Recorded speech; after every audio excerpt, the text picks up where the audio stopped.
Trying to spin to the back. Oh, that punch will count. Landed flush. He's out! He's out! Wow. Wow. Beautiful KO for the victory early in the first.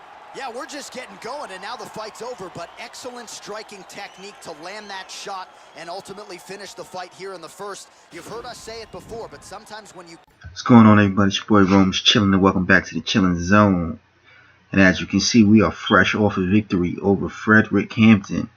You can see the full fight in the previous video as we go ahead and pick up our post-fight accolades and achievements. Did not get any type of fight bonus that particular fight. So you see here we can rematch our first ever fight on Chi, but really don't think he deserves a rematch. Looks like what we'll go ahead and do, we're going to skip on the Henrique Cavalcante fight, and we're going to go ahead and face Jet Hopper. You see here Hopper, like us, is also a brawler.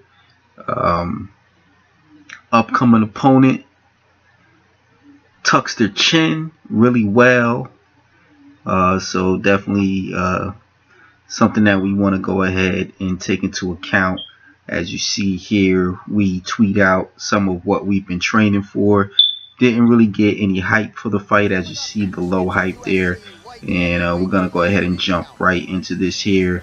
Jet Hopper versus Moose Young, and you know, two brawlers going at it. It could be ugly, it could be quick, it could be bloody and messy, or it could be clean and easy, or it could just be, you know, real grueling, real tiresome. You see here Moose Young undefeated, won all 6 of his professional fights by knockout. And if you've been paying attention the first 3 videos, obviously you've seen every last one of those knockouts, 3 of which came in the WFA, and then of course the 3 that happened in the UFC, including the one in the intro from backside mount. Jet Hopper from Madisonville, Kentucky, and they're actually believe they're, like, they said he was a brawler, but then the commentary right now is contradicting that, calling him a submission specialist. So that was a little curveball there. As you see that he's won quite a few fights in a row, but within that span he has also lost a couple of fights. But they tried to be slick. I went to spar and they were saying he was a brawler, and then he comes out for the intro. As we take a look at the tell of the tape, 19, 18, 6, 2, 5, 8, 204, 190, 72 reach to 70. Obviously, Moose is always, for the most part, going to be at a disadvantage in terms of the tale of the tape when you take a look at everything. But got that perfect record still, 6-0. 5'8", as I said, 190 pounds, from Brooklyn, New York. Definitely, you know, he's a brick house, or whatever they you want to say. Pause, because I think brick house was actually about a female. I'll just say he's a stocky dude. Pause if needed on that one as well. It's hard to talk because now you got the whole pause thing. I mean, it's still going. It's not as prevalent as it used to be back in my day. I never thought I'd live, well, I did thought I'd live to see the day to say that, but I thought I'd be a little older when I started making back in my day jokes. But anyway, we're starting off getting a couple of kicks in, definitely trying to confuse our opponent, because, you know, Moose is mostly about the hands, as we did let the hands go right there, but we definitely want to try to start implementing some kicks. And, you know, it does, as stated, it's one of those ugly looking fights Definitely you can see here stamina is already starting to go on Young, but at this level currently right now, pretty much letting off shots at will.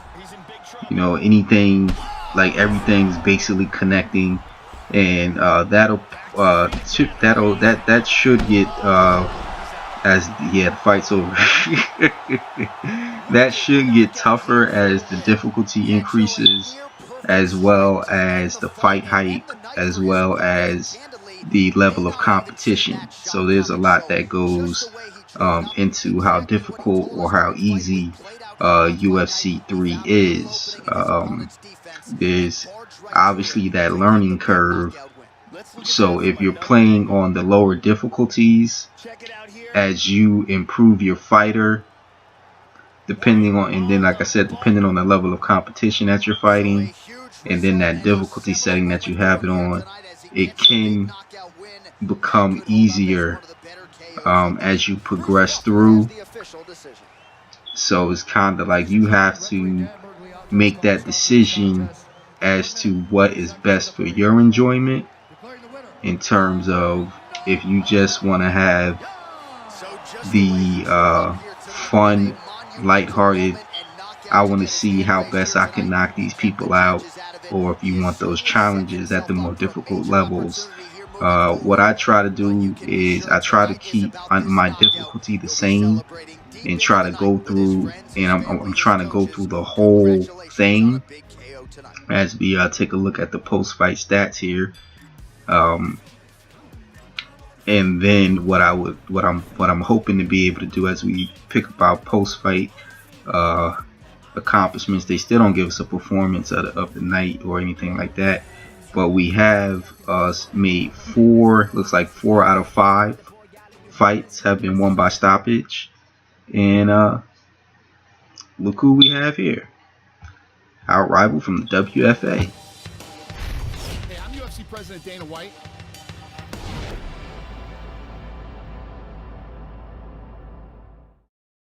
Super excited about the talent on tonight's card. A lot of tough fighters. Let's see who really wants their shot at the UFC. So as we take a trip down memory lane, back to Dana White looking for a fight, you see here Keith Cantu, 24, 6'3", 204 pounds with the 72-inch reach. And then you see, of course, Moose. And Moose was looking for a fight, but I don't think Keith was. And there was our invite, as you see here, rematch between Moose Young and Keith Cantu, set to take place in Chicago, Illinois, United States of America. And you can go ahead and read along yourself in terms of the article right there, and you see that Keith Cantu is a striker. And also, I cannot get taken down against this fighter because they have some of the best ground and pound that's ever been seen inside the octagon. Unfortunately, we were only able to get the hype up to medium. So I believe, I think one of the goals for the rookie contract was to get, I believe, at least one of the fights up the high hype. You see Keith is from Hoboken, New Jersey. Excuse me. And he has strong takedowns. He's won 13 fights in his career, and he has won 4 out of his last 6 fights. And we all know what one of those 2 losses was, which was the Looking For A Fight. And this is the Looking For A Fight rematch here in Chicago. And yeah, you can kind of see that things have been going pretty well for Moose Young, the Brooklyn Knight. Gonna go ahead and get checked out here by the referee here. You see, strong wrestler, won 7 fights, all of them by knockout.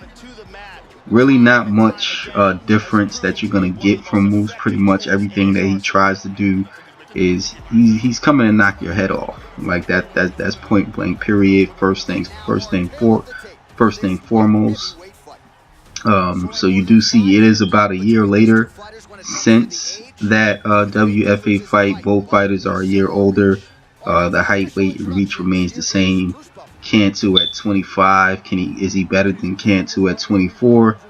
Moose at 19. Is he better than Moose at 18? We're definitely about to find out. We got Bruce going ahead to introduce both fighters here inside the octagon.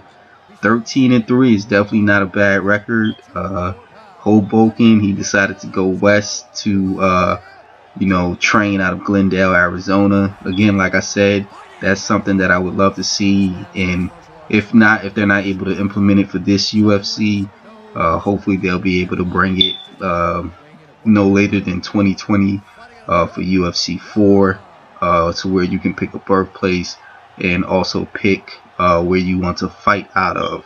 So if you want to use your birthplace, like with Moose Young, born in Brooklyn, New York, but say I want to have him fighting out of Charlotte, North Carolina, Hampton, Virginia, anywhere in New Jersey, like Linden, Hoboken, something like that, Elizabeth, New Brunswick, or far somewhere down in Florida where a lot of fighters fight out of, Arizona, Las Vegas, like a lot of those like southwestern-ish kind of places, or like I said, Nevada or California, like a lot of Arizona, like Cantu there. And of course, as you see here, definitely letting the power go. We don't have stamina, so it's like when we do take these shots, we have to make them count. Can't really get too many combos off because you see with the amount of punches that we throw. And then of course the ones that you miss are the ones that take up more stamina. Missed on a couple of spinning back fists right there. Definitely trying to be a little too pretty, but we do finally connect on one, and when we do, the fight is over. The rivalry is over. Cantu cannot get revenge on Moose Young. As we get the replay, unleashing the pimp hand, as some of the yeah, we tried to connect right there, didn't really get him flush, and then we just spun and just caught him on the backhand side. Go get him, Moose. Go get him. Just waiting on the announcement to make this official.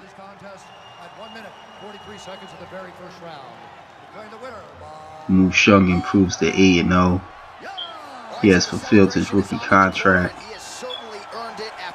And we have to wonder, what does Dana White and the UFC have in store for Moose Young?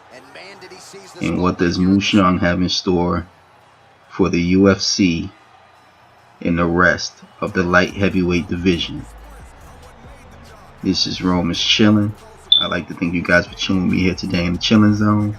Like, subscribe, and share. Don't forget to comment down below. And as always, chill to the next episode. Chillin' out.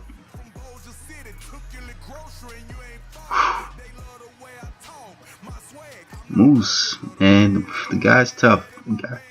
The guy's definitely tough.